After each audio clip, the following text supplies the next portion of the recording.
So let's compare the service motions between Novak Djokovic and Jannik Sinner. Now, right off the bat, we can see a difference in the beginning of their service motions. You've got Djokovic with his hand high, so the racket and the ball and everything are up around kind of armpit level, shoulder level, where Jannik starts lower. Now, we zoom in, we can see that Djokovic has his racket face pointing slightly down, where you've got Sinner with his racket face slightly open. Now, both of them use a continental grip, which is the knuckle and heel pad, the base knuckle of the index finger and the heel pad on panel number 2.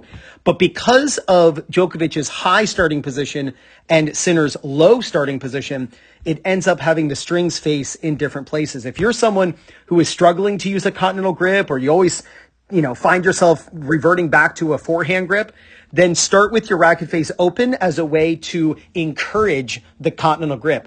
The forehand grip has the racket face closed. Again, I'm not saying that he's using a forehand grip. I'm just saying when you use a forehand grip, it forces your strings closed. So start with your racket face open. I think it'll be much easier for you to use a continental grip and to keep a continental grip.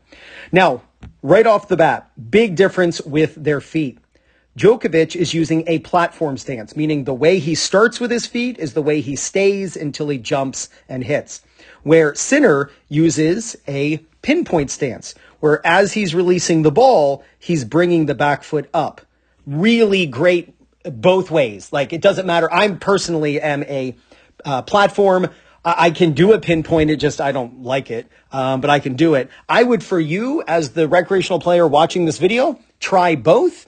Just one thing, if you're going to try a pinpoint stance, please work on bringing the back foot up as you're releasing the ball. I love how synchronized his arm and his back foot are. Like, that is absolutely awesome. A lot of players, they're forced to toss super high because they delay this back foot, and it just feels really weird to them. So players tend to wait too long to bring the back foot up. So try bringing it up kind of as you're releasing the ball. It'll make sure that your foot gets up in time for you to explode up and to contact the serve with regularity and with confidence. All right, the third idea. You'll notice the wrist position from Novak versus Sinner. Now, this is very much to do with the starting height. We had at the beginning Novak starting at a much higher point than Sinner. So what ends up happening is both of them want to have what's called ball up, tip down, which is when the ball comes out of the hand, the tip of the racket is pointing down. This creates a delay in the hitting arm, which encourages racket speed, right? If you've ever been late to work or late to school or late to the dentist and you're driving there, you know you got to go a little faster than normal. Right? You can create the environment for racket speed by having the tossing arm come up a little bit before the hitting arm. And again, that creates the environment where you got to swing faster. It's a nice, easy way to build the need for speed into the service motion. So that's actually why Novak has his wrist curled more, because you can see how high his hand is versus Sinner. The next idea, the toss.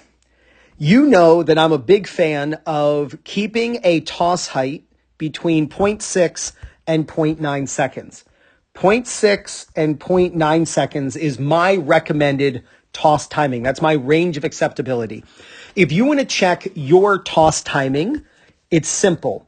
Put the ball at the top of the head or near the top of the head, and then throw a timer down and see how long it takes from this point for you to contact the ball. I would recommend you stay somewhere between 0.6 and 0.9 seconds. That's there's a lot of leeway there too, so you don't have to be so perfect. So watch. We look at Sinner. Is he between 0.6 and 0.9? 0.8. Perfect. Amazing. That's great. Very similar to Federer. Federer's 0.83. Nadal is 0.83. I've seen Taylor Fritz at 0.79. Maria Sakkari at 0.79. Ben Shelton at 0.75. So awesome. 0.8, amazing. Let's look at Novak from this moment. So there's 0.4, here's 0.66. That's the toss timing of JJ Wolf. 0.8, that is the toss timing for Nick Kyrgios. Like, Nick Kyrgios has already hit the ball at this moment. Like, he's contacting the ball right now. We've got 0.75, right? That's Ben Shelton. And we just keep going. There's Federer at 0.83. And let's see when he contacts the ball, 0.95. One thing I've always noticed about Novak is, to me, his serve, he labors it a little bit, meaning like it just takes a long time for his racket to swing around. And I would love for him, I'm not kidding you, to actually toss a little bit lower to force the need for racket speed for him to swing a little faster. I think it would be an easy way for him to pick up an extra 2-3 miles an hour just to toss a little bit lower. He's not going to contact any lower because he's going to do the whole swing faster and he can pick up some more miles per hour. One thing I do like for both of them is that they have the toss slightly to the right of their head. So I would say Jannik's is a little bit right, where Novak is a little bit more to the right. So if you were going to copy one of these toss placements, I would actually copy the Djokovic toss placement at about 1230. And I would actually copy the height of the toss from Sinner. I think it's kind of interesting that they both have something that you should avoid, in my opinion, and something you could actually copy. All right, let's look at their leg drive. And by the way, this is an apples to apples serve. This is an out wide serve on both of them. So let's look at their leg drive. Leg drive should occur before you hit the birthday hat, either at the latest as you hit the birthday hat, but ideally just before, or a good amount before you hit the birthday hat. So remember, pros are wearing a birthday hat on their head. And the majority of pros, and it's not 98% majority, but I would say 65 to 75% of pros would hit a birthday hat off of their head as their racket passes over. So you can see Sinner doing that. You can see Djokovic doing that. The racket's passing right in over the head. You want to begin the upward explosion either before you hit the birthday hat or as you're hitting the birthday hat. As you're hitting the birthday hat is as late as you want your leg drive to be. So let's look at Novak. What we want to do is look at his hat. So we'll go right there. That's when his hat is at its lowest. So that's when his knee bend, right there, the brim of his hat is at that yellow line. Let's see when we notice the hat pop up above that yellow line. That'll tell us when he is exploding back up with his body. And hopefully for him, it'll be before he hits the birthday hat. So let's check when his hat pops up. Yeah, you can see right there, we notice the hat popping up, and it's just before right there he knocks off the birthday hat. We don't want the racket to drop all the way down to here. By the time you explode up, you squander the effectiveness of the leg drive, because what we want is the body going up as the racket's going down. That stretches the shoulder back. You get a ton of elasticity and a ton of racket speed from it. Let's check this on Sinner. So right there is the lowest point of his hat. So we'll put a line right there. You can see his head go down to that point. Now, when does he explode back up? Boom, right there. So we can see the hat popping up. That means his body is exploding back up, and he is way before the birthday hat. If you can be anywhere in this range, so quite before you hit the birthday hat, or as you're hitting the birthday hat, anywhere in this red range is fine. I would say if you can be in the blue is going to be better than the white. The blue is going to give you more racket speed, generally speaking. But as long as you're somewhere in that range, you will be fine. Now, here's a little detail that I did not notice naturally just watching their serves and watching them play. But I did notice when I started doing this analysis and writing my notes down for this video. I want you to look at their left arms. Now, both of them, and I made a video on this recently with Novak, so he's obviously cleaned this up because it was an older video that I used. Watch the racket go down simultaneously with the left arm. So you can see them coming down at the same time, which is awesome. You can see that is the timing that you want on the tossing arm dropping. You want to keep the tossing arm up until your racket catches up to it, and then they should come down together. That's the proper timing of dropping the left arm, or dropping the tossing arm, I should say. But I want you to notice a small detail that I think is important. Watch Sinner as he drops his left hand, how when the hand goes down, his palm is facing down. See the palm facing down? Or, I mean, not directly down, but we'll say at an angle. Look at Novak as he drops his tossing hand. Look how the palm is facing up. I would tell you that this is actually what you want. If you just think about the shoulder over shoulder motion, where at the beginning of the serve, or kind of at the trophy position, birthday hat position, the tossing shoulder is going to be higher than the hitting shoulder. And then those two switch. And now the hitting shoulder is going to be higher than the tossing shoulder. That can be a more violent movement, which would be a good thing.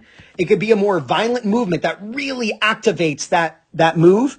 If you're dropping the hand down, almost like you're dunking someone's head under water, right? If you're like in the shallow end of a pool and you're just messing around someone, you dunk them underwater, or if you're going to dribble a basketball, that move where you drop the hand with your palm down, to me, is a more active movement to get that shoulder over shoulder movement, almost like you're doing a cartwheel, than Novak's more passive movement as the arm is dropping. So I would actually ask you to copy the Sinner movement where the palm is facing down rather than the palm is facing up. I think that's a small detail, but when you're talking about Grand Slam champions, all you're doing is talking about small little details. They don't have big problems with their service motion. So I actually wonder, not that it would feel good to him because he's so used to the palm up, but I wonder if Novak would like lowering that toss just a little bit, having that tossing hand go down with the palm down. I think that would actually activate him in a more ballistic way and a more ferocious way to be able to hit the ball actually faster. Now we can see as the body goes up, this is a perfect example of this. Body goes up, watch the racket go down. So their body goes the opposite direction compared to their racket. You can see that with Sinner as well. The body's going up as the racket's going down. Both of them with awesome shoulder flexibility, get their elbow higher than the hand. Like, this is not something I'm able to do. I am not flexible enough to do this. I tried to do it, but I just can't. But they have tremendous shoulder flexibility. So if you can get your elbow higher than your shoulder, that's amazing. But don't do it by forcing the racket down. You do it by forcing your body up, pressing down against the ground at the right time, and that'll drive the elbow forward and up to make contact, lagging the racket behind. It's what allows for the racket drop to occur naturally in this circular motion that swings the racket around to absolutely blast the ball. Now, a few days ago, I actually made a video on this exact topic. Let's look at their contact. Notice their racket and arm are not in a straight line. So the arm and the racket are not in a straight line. That's a good thing. Check video of your serve and see if the racket and your arm are in a straight line. If so, you are simply not hitting your serve as fast as possible. The racket should not pass over your hand, but it should pass slightly on the inside of your hand. This is the way to pronate as fast as possible and get a tremendous amount of racket speed. The racket should be slightly on the inside, passing slightly on the inside of the hand. You will absolutely hit your fastest serves. If your racket's going over your hand, you're simply going to need to put your hand more to the right. So if you find yourself and say, Ryan, like my hand is here, right? So this would be your arm and this would be your racket up to the ball, right? If this is your hand, then you got to put your right hand more to the right if you're right-handed. And you've got to get the hand to the right of the contact, forcing your racket to be back in side of your hand. Look at the pros. This is the way they move the racket the fastest. One example of this that's just insane is John Isner. The angle between Isner's arm and racket is even greater than what Sinner's doing right here in Djokovic. And it's one of the reasons why he's able to hit the ball so hard. Now, after they contact, they both continue with the pronation and internal shoulder rotation, which points the strings off to the right. You'll see Sinner has a little bit more than that than Djokovic. At contact, like at this point, the similarities kind of take over. They don't have a ton different. It's a slightly different camera angle from both of them. We can see the left arm here as it should be tucking in across the stomach to help slow the body down. It's called a power X, where you can accelerate the racket. We would be able to see that here with Sinner if the cameras were in the exact same place. I know that it is the ad side, but we can see a difference in the, let's say like the center service line on the other side of the court, that this camera angle is more left. So we actually cannot see the left arm tucking in against the body when it comes to a Sinner. And then both of them land inside the baseline, back foot kicking up, head up, looking at the target. Super fun to be able to compare the differences. There were a lot more differences before they got, past the trophy pose, past the birthday hat. Once they got to the birthday hat, the serves became very, very similar. Now, if you're tired of lugging around your heavy and cumbersome ball machine to the courts to practice, then you've got to check out the Proton Ball Machine by Hydrogen Sports. And right now you can get free shipping in the USA when you take advantage of my coupon code at checkout. And it's 2minute_Proton. The link is in the description, but it'll also be right on the screen at the end of this video. The Proton is fully programmable using its intuitive app, holds up to 100 balls, and weighs less than 20 pounds. To check out the Proton, click the link in the description. Remember my coupon code for free shipping, 2minute_Proton. And if you're looking for people in your local area to play matches against or practice with, maybe you want to find a local league at your level, or you'd love to find a coach who's close to you who can help you with your game, then use my link for PlayYourCourt. And it's playyourcourt.com/2minutetennis. When you use my link to sign up, you get 50% off. So click right here to check out the Proton Ball Machine, and be sure to use my coupon code at checkout for free shipping. And it's 2minute_Proton. Apply these tips to your own serve, and there's no doubt you're going to gain confidence, win more matches, and play much better tennis. This is Ryan Reedy from 2minutetennis.net. You got this.